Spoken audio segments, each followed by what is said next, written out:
on Zoom, and we'll get round to as many of you as we can. We'll start with the broadcast section, and then we'll move on to a daily newspaper section with an embargo of 22:30 tonight. We're going to begin with Paul Gilmore from Sky Sports News. Paul, when you come online, please unmute yourself, and away you go. Hi, Thomas. Hi. Thomas, what was the outcome of your meeting with Romelu Lukaku? Well, first of all, we were, like, even in the view back on it, happy that we took the time that it needed to look calmly on it and to talk calmly about it. This is what we did. He apologized and is back in the squad for today's training. Today's training is later. For me, the most important thing was to understand and to clearly understand and believe that it was not intentional.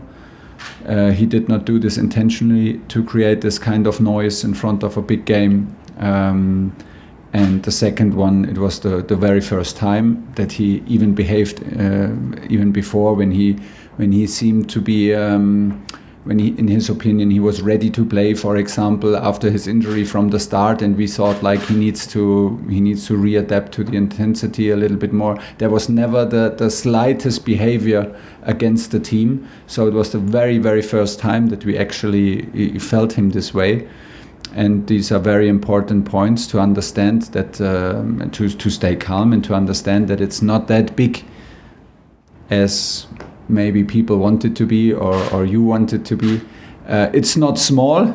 It's also not small, but it's small enough to stay calm, to accept an apology, and to move on forward. What kind of reception do you think he will get from the Chelsea fans? Well, you know, he's very aware of what happened and what he created, and he is he feels the responsibility to clean the mess up. Maybe we will have a bit of smell still from it, of course. He can handle it. He has. There's also no other choice. He cannot expect now everybody to be super happy the very next day. But he is still our player, and we have good reasons and a lot of reasons to make him play for us and to convince him and to fight hard that he is our player. We are happy that he's our player, and we will protect him. And in the end, it's also very important that the stadium supports the team, and even if somebody has a different opinion on it, or is strongly disagrees, it is about the team in anything we do. And I hope the supporters can take this also and keep on supporting the team, because we are like in the moment where we really need the support. Did you get the sense, Thomas, from this meeting that Romelu is completely devoted to the team and that he doesn't want to? That does not make it better, and that does not make it that you can understand it more, because he is very committed. He is in his private life and in his professional life. That's why it was so surprising to me, because he was on his way, and he scored for us in Aston Villa, and he scored for us the next game. I forgot now against whom it was. But he was there. He was decisive, and we had the feeling, there's a really a new start to it after injury and after COVID, and that's why it was that big surprise. So I never had before that interview, I never had the slightest doubt that he is not committed, because his actions on the pitch and off the pitch in private life all go into the same direction. He's an emotional guy. He does not hold back with his opinion. So also credit to that. And sometimes he carries his heart on his tongue.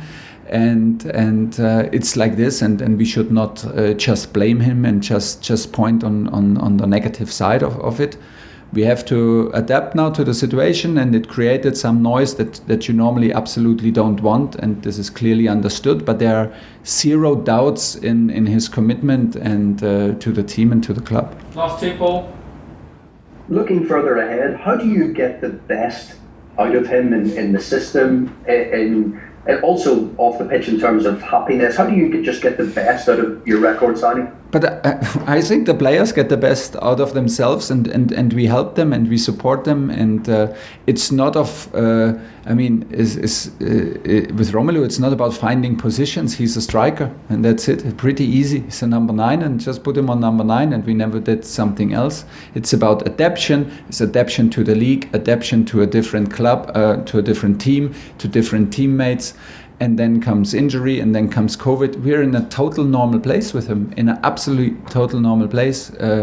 And he is willing to learn. He's willing to adapt. He comes to the most intense league in the world, and it takes its time. And he was very strong in the beginning. He was now in the latest games, like I said, very decisive. And we have no doubts that he will be a big influence and a big impact. Nothing has changed. There was, of course, a situation that we had to all now deal with, and maybe we'll deal for some time.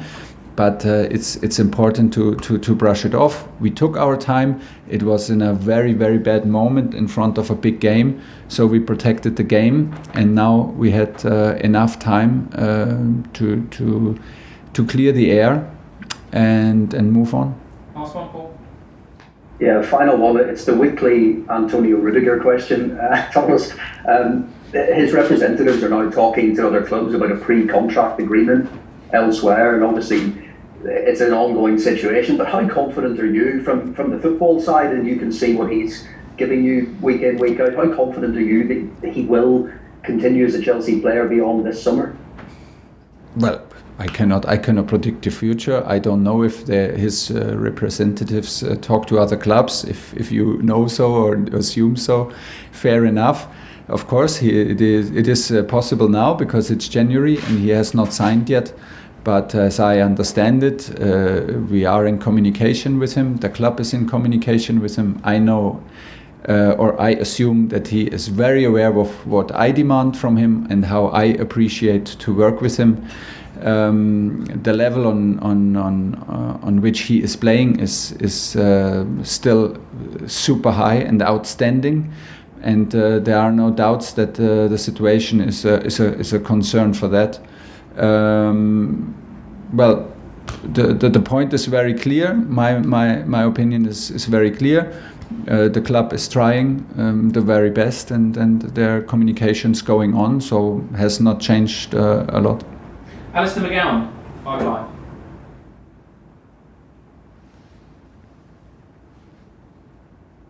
Hi, Thomas. Hi. Good. Don't forget. Oh, hiya. What would you say then almost like the miscommunication was between Romelu and yourself, perhaps? Between Romelu and myself? Well, yeah, well, he said he wasn't happy with his role in the team. So has there been a miscommunication for him to say that?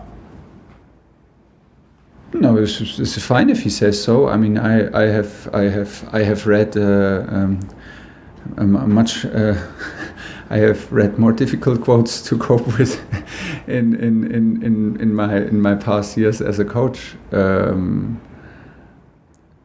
Of course, he was not happy. He's here to help the team, and he was not happy because he was injured and in COVID. But I don't, and he wants to score for us. He wants to make us successful. He's a huge competitor, and that's pretty much it. I don't see any misunderstanding in communication.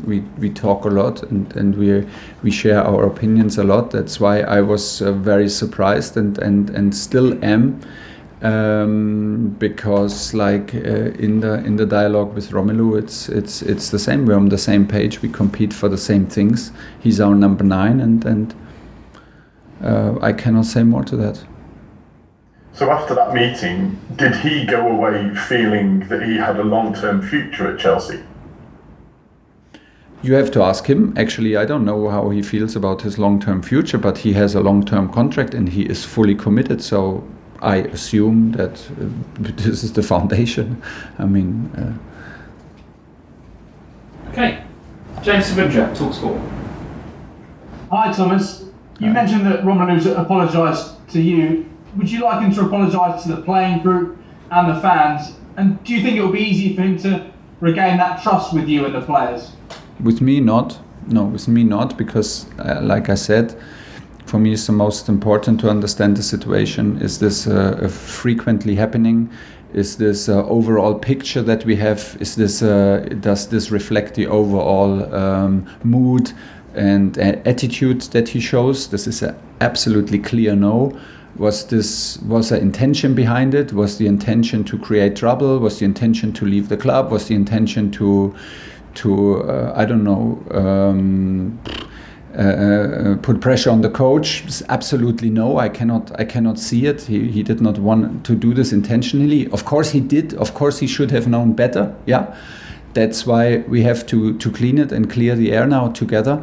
But as we answer all these questions with a clear no, we need to be adult enough, mature enough, and to take it, to accept an apology, and to do everything now together to clear the air and have a clear head to prepare the upcoming matches. They are difficult enough. And you said before he's got a long-term contract, but are you confident he will be a long-term option for Chelsea? It's been 2 years he had at Man United, 2 years at Inter, and this happened so early on this time at Chelsea.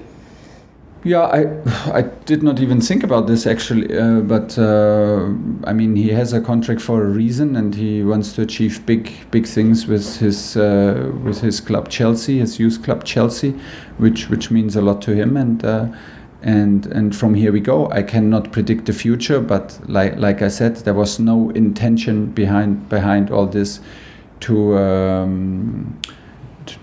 change the club or change his ambition. This we are very sure about, and this is very, very important. Like I said, Romelu speaks out very openly, not only in the media, also in the dressing room, and also in talks with me, and we should also appreciate it. And that was maybe a bit too open, and was a bit maybe in a way in a one direction that people and clubs and supporters can be offended, and they have the right to be offended. And but yeah, it was good that we took our time, and then we can move on now. Last question in the broadcast, Nick Peel. Hi Thomas, could you give us an injury update on guys like Andreas Christensen and Trevor Chalobah, and is Timo fit enough well enough to return? But then also, just a word, if that's okay, on Thiago's new contract. Obviously, he's had such a big influence, hasn't he? And he seems like he's almost aging in reverse with how well he's the Benjamin Button, Thiago Button of football. Yeah, it is, but I know how much work and how much professional attitude is behind that. It is a miracle in a way, because he came to this league, and the schedule and this approach intensity of a daily business in the very end of his career, which was very brave. But I know how much effort he puts in to stay fit, how much effort he puts in off the pitch, at home, during taking care about his recovery, his sleep, his nutrition. This is simply outstanding, and only because of that it's possible. We're happy because I think the new contract makes him calm. Thiago needs to be calm because he's a very sensitive and emotional person, which makes him also so precious for our team and for our dressing room. He can feel emotions. He can feel a different state of emotion from others, and can help so much in this. So he is calm. He has huge targets to arrive, and he has a big impact. He's available how he needs to be available, and when he plays strong, and is a big help. So good for him, good for us. And for the injuries, Andreas is a doubt for tomorrow. Trevor is out for tomorrow because of his re-injury. And who was the third one? Timo Werner. Timo Werner trained yesterday. We have one more training to go. He feels much better, and which is a good thing. So he did full training, full intensity. Have had no reaction so far. So if the training is going well, we can have him on the bench or give him some minutes. Okay, that's the end of the broadcast section. We're now going to do the daily newspapers with an embargo of 22:30 tonight. And